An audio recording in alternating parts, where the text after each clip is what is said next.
The exodus from Mosul goes on, perhaps as many as 500,000 people fleeing the violence that's gripped Iraq's second largest city.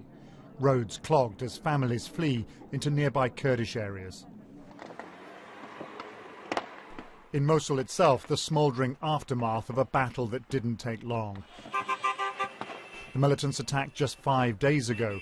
On Monday, the provincial governor urged residents to hold firm. Hours later, he was gone.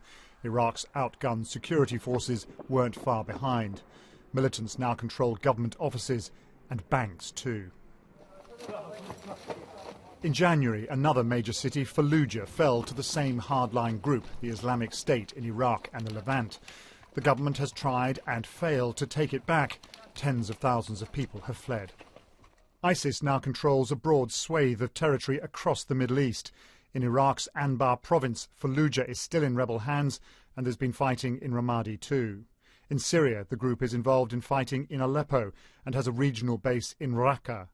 And now, in a dramatic extension of their influence, they have Mosul too.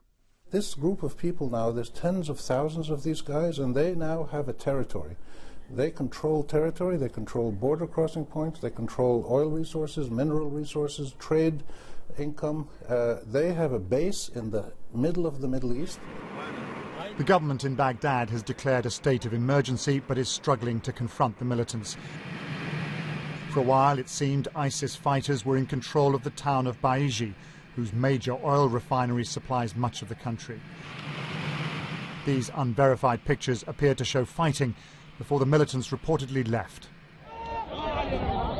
Meanwhile, more dramatic images from the situation around Mosul, civilians crossing the Tigris River to escape the fighting.